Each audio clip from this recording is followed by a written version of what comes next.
I agreed to split my inheritance equally with my siblings, until the lawyer handed me the letter our father wrote explaining why they shouldn't get a cent. Dad's funeral was 2 days ago. Standard affair, crying relatives, uncomfortable folding chairs, casseroles from neighbors who barely knew him. My older brother gave a touching eulogy about what a great man Dad was. My younger sister sobbed into tissues she'd probably bought for the performance. I sat in the back row and said nothing. The will reading was scheduled for today at 2 p.m. I showed up early because I'm always early. My siblings arrived together, laughing about something, probably already planning how to spend their share. Dad's estate was worth $847,000. Split 3 ways, that's roughly $282,000 each. Enough to change your life if you're smart about it. Mr. Patterson, Dad's lawyer for 30 years, adjusted his glasses and cleared his throat. Before we begin with the formal will, your father left specific instructions. He slid a sealed envelope across the mahogany table. My name was written on it in Dad's shaky handwriting. He requested you read this first, alone. My brother immediately objected. That's not fair. We should all hear it together. Your father was very clear, Mr. Patterson said firmly. I took the envelope to the small conference room down the hall. My hands shook as I tore it open. Dad's letter was 3 pages long, handwritten, dated 2 weeks before he died. The first page detailed something that happened when I was 16. Mom had just died from cancer. I was drowning in grief, failing classes, barely eating. My siblings were in their 20s, both living out of state with their own lives. They visited once for the funeral, stayed 3 days, then left. I was alone in that house with Dad, who was so broken he could barely function. I learned to cook. I paid bills with Dad's checkbook when he forgot. I drove him to therapy appointments he didn't want to attend. I held him when he cried at 3 a.m., missing Mom. I was a child raising my parent, and my siblings never called to check on either of us. The second page was worse. Dad had been secretly paying my brother's gambling debts for 5 years, $43,000 total. Money that should have been saved for his medical care, for his future, for my college fund. My brother had promised to pay him back. He never did. Not a single dollar. My sister wasn't any better. Dad loaned her $28,000 for her business venture that everyone except Dad knew was a scam. When it predictably failed, she blamed him for not giving her more money to make it work. She hadn't spoken to him in 2 years, didn't even call on his birthday. The third page made my stomach drop.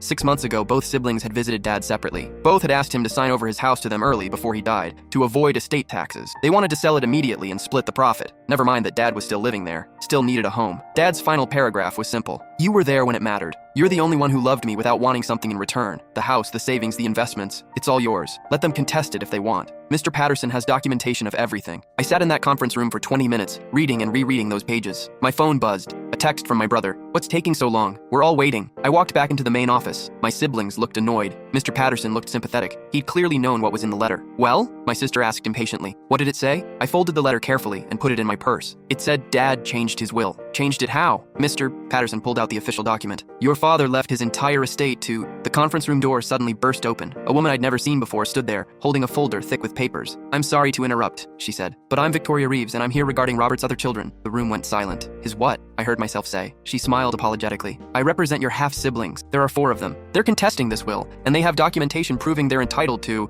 I couldn't fit what happens next in this short video. Watch the rest down below.